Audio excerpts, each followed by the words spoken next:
Microfone chegou. Bom, pessoal, obrigado, Marlise. Fica bem aí. A gente não botou tua música nesse evento ainda. Tá mudando, as músicas vão mudando.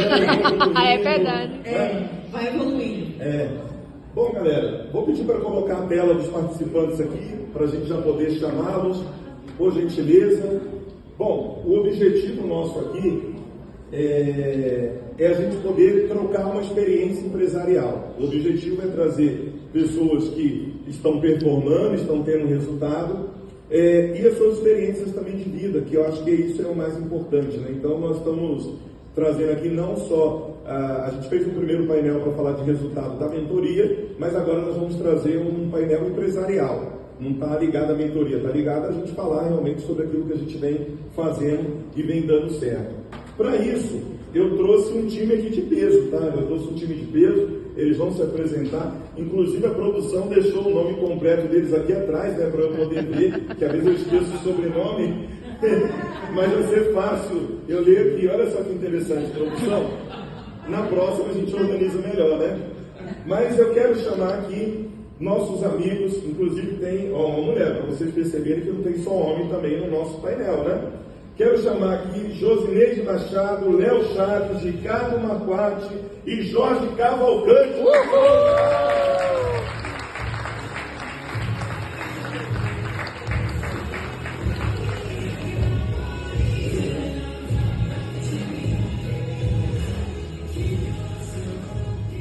É isso aí, galera. E nós vamos bater um papo agora muito interessante sobre negócios e sobre como a gente pode aprender com essas grandes feras. Eu preparei algumas perguntas aqui, espero que a gente consiga até um tempo para que vocês possam também fazer algumas perguntas.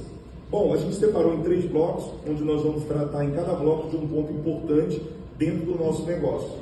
E aí, pessoal, tá animado? Com certeza. Bastante. Todo mundo firme? Estão tensos? Não estão tensos? Como é que estão sentindo aí nesse momento?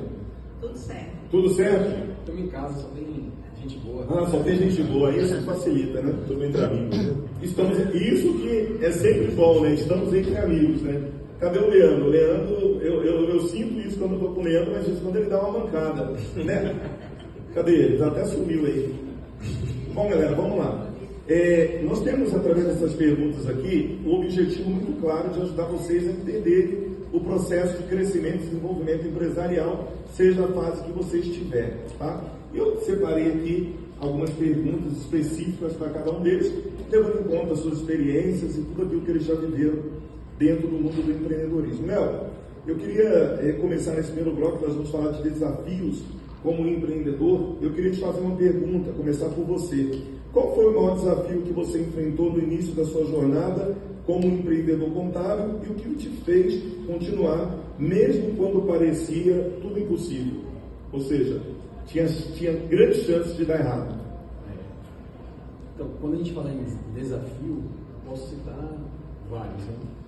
Mas eu decidi empreender por acaso. Então eu me vi prestes quando eu vi a possibilidade de ser demitido de uma empresa que estava finalizando uma obra, e eu decidi então empreender, era que eu tinha.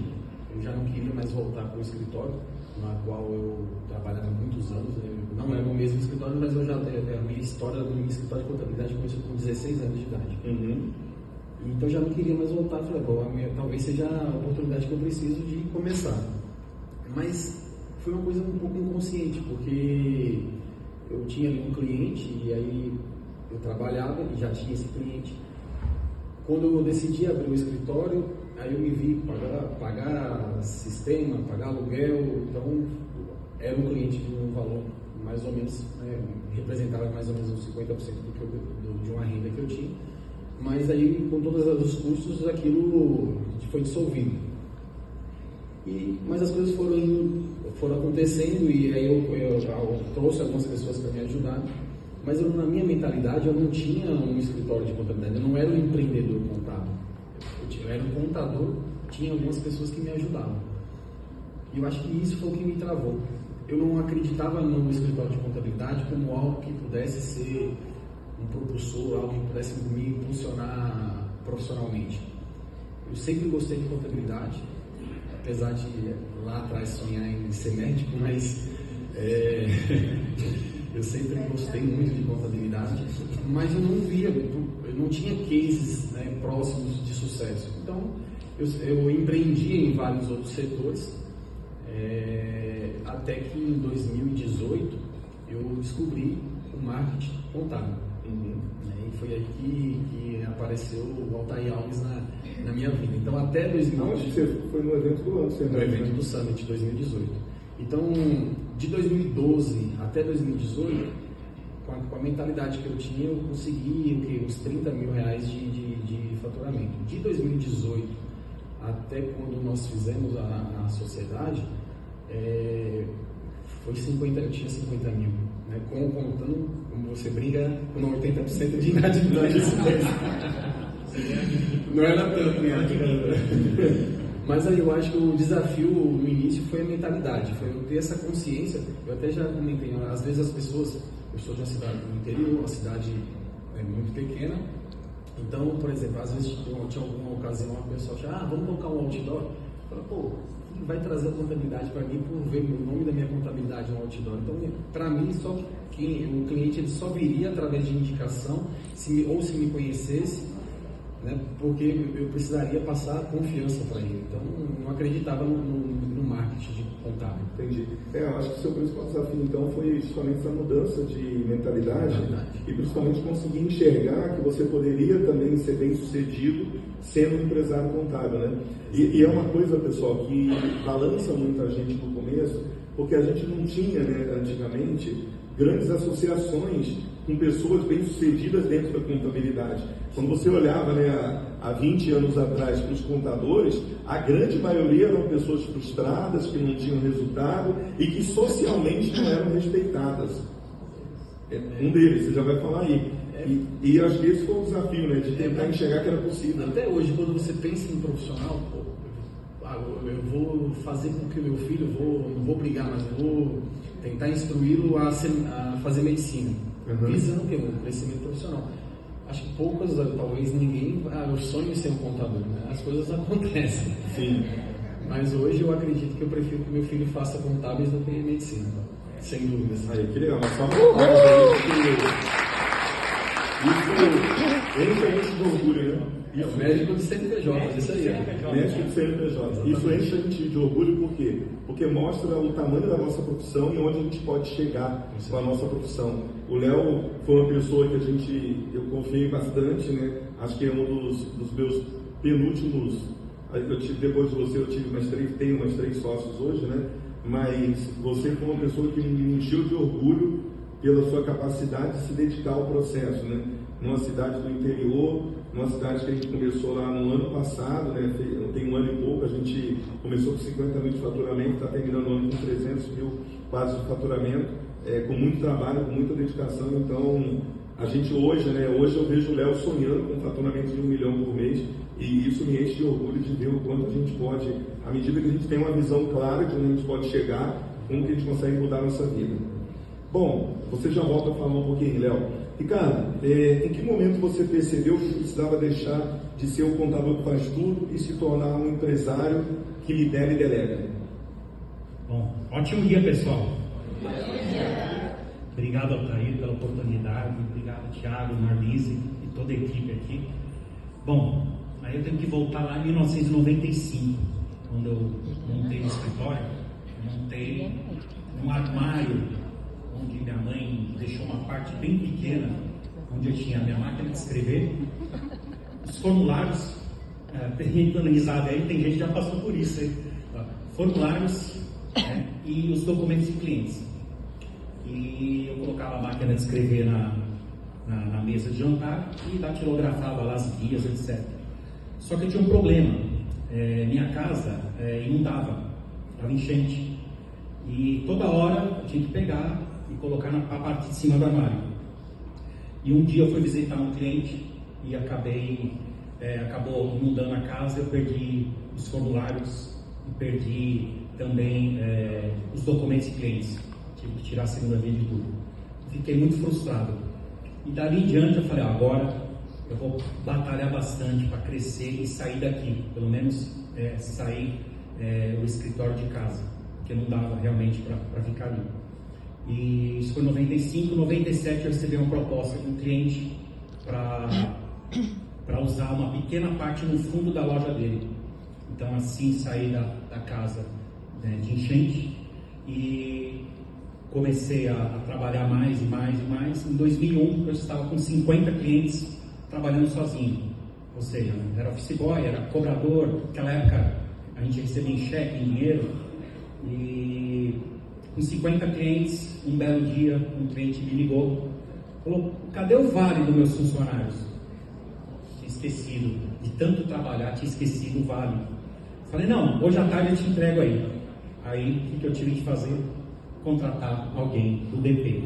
Aí que começou a minha liderança, né? Apesar de gostar mais do DP do que os outros, né? Aliás, quem gosta do departamento fiscal tem que internar, né? É complicadíssimo.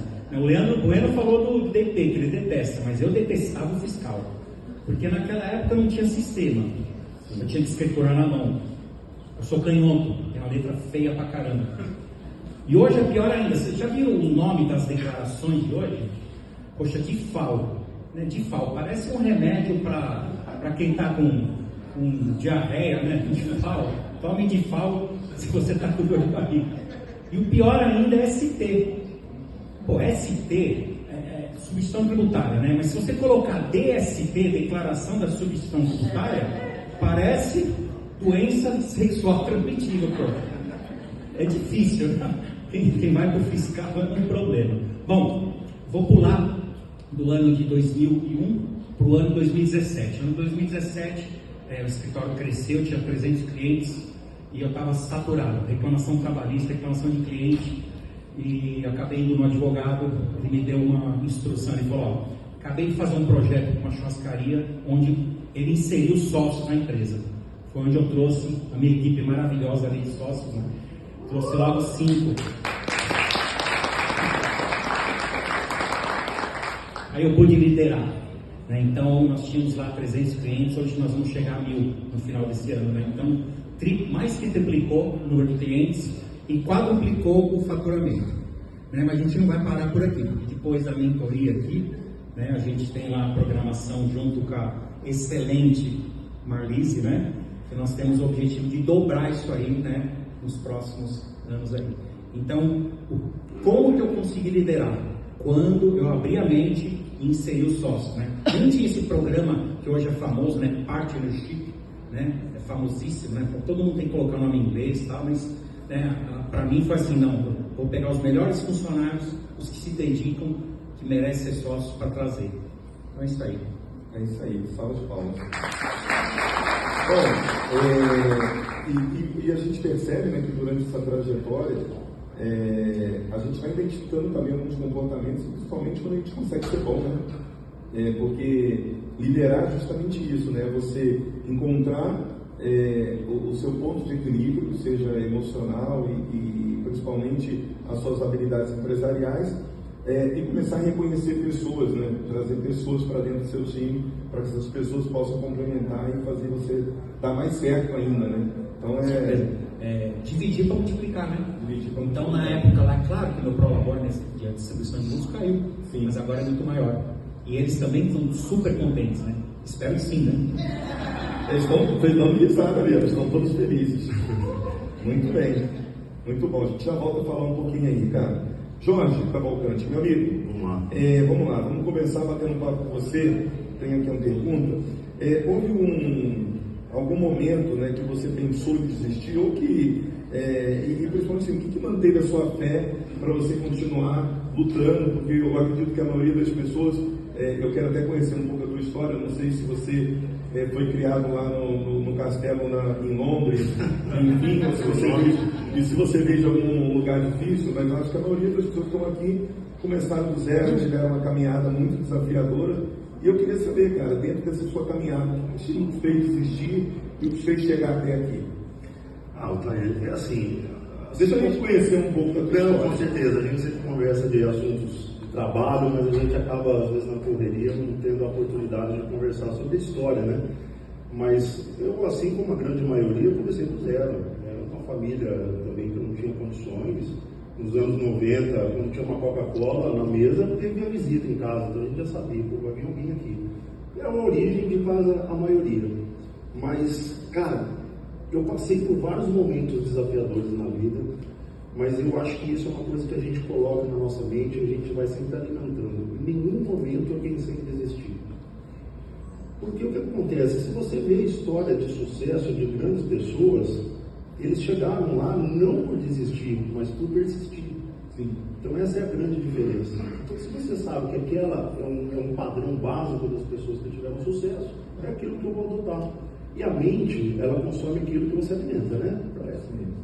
Então, se eu alimentar que os problemas para mim não são problemas, eu tenho costume de falar à minha esposa, nossa, hoje o dia foi divertido, mas ela já sabe que foi bucha, porque eu estou alimentando a minha mente, que aquilo é divertido, eu busquei aquilo. Então, foi uma carreira assim, de muita persistência, eu sempre quis ser empresário. Eu não sou da área, eu não sou contador, pessoal. Eu sempre revelo isso para todo mundo, eu não sou contador, o contador é meu sócio, o Edilson. Mas eu sempre tive um olhar de empresário, sempre quis ser um empresário. Fiz engenharia mecânica, tem nada a ver com contabilidade. Tive a minha empresa, quebrei, persisti, e daí eu fui entender que em 2019, eu falei assim, poxa, eu acho que eu vou voltar na área de vendas como funcionário mesmo, eu vou parar um pouquinho eu vou empreender dentro de uma empresa de alguém, mas eu não desisti da ideia de eu empreender. Em 2019 eu entrei com meu sócio, que era meu patrão, e um mês depois eu caí e quebrei a perna. Quebrei a perna em 3 partes. Falei, poxa, aquela gaiola na perna, eu falei, pô, meu patrão nem conseguiu ver meu trabalho, o que eu vou fazer aqui? E daí aquilo que eu te falei lá, eu falei, cara, eu vou contar uma coisa que você não sabe. Fazia um mês que eu estava com a perna quebrada, com a gaiola, e eu tinha que ficar afastado, quase um ano. Eu falei, pô, eu não vou ficar vendo Netflix, não vou ficar vendo videogame, eu vou aproveitar esse momento que eu nunca tive para pegar alguma coisa nova. Como era uma empresa de contabilidade e ele fazia um trabalho fenomenal com o supermercado de drogaria, ele chegava a 3% de alíquota no lucro real. Eu falava, nossa, não existe isso, cara, paga só 3%, tem um negócio gigante na mão. Deixa eu pegar aquilo e fazer isso e escalar para ele. Eu vou montar um projeto enquanto estou aqui com o garoto na perna. E eu comecei a entender o que era contabilidade. Não sabia direito o que era ICMS, FIS, COFINS, não sabia nada disso. E daí eu comecei a ver os vídeos. Os primeiros vídeos, era o Altair aqui, ó. De 2019 para 2020, Altair, Anderson Souza. E sempre buscando ali o conhecimento, então eu peguei muito do que você colocava lá dentro. E eu falei assim, caramba, esses caras conhecem muito, cara. Um dia eu vou estar com eles. E hoje a gente está aqui. Eu não era da área, mas eu vou falar um negócio para vocês, essa área é gigante. Ela é gigante. Ela mudou a minha vida e com certeza vai mudar a vida de vocês. Mas para isso, a gente tem que ter um olhar de CEO, que é como o Rogério Fanelli sempre fala, e eu acredito muito no que ele fala, porque é o que eu coloco em prática. A gente só consegue prosperar quando a gente tem um olhar de CEO para escalar a nossa empresa. A gente não pode ficar preso no operacional. O operacional vai puxar a gente para baixo e não vai deixar a gente escalar. O nosso objetivo, o Ronaldo está aqui presente, está até filmando também aqui. O Ronaldo foi o primeiro funcionário nosso na operação de e-commerce. Isso em 2021. Hoje ele tem a oportunidade, ele é nosso sócio, amigo e sócio numa outra operação. Então a gente começou ali com o Mercado Livre em 2021, na época estava todo mundo vendendo online, ainda todo mundo era do Simples Nacional. E cara, olha como é que era a oportunidade. A operação do supermercado era gigantesco. Gigantesco. Ninguém acreditou no projeto de e-commerce. Eu falei, poxa, eu acho que eu tenho um caminho aqui, eu vou partir para o e-commerce. E a gente entrou no Mercado Livre em 2021, dava as palestras sobre o lucro real. E toda a nossa operação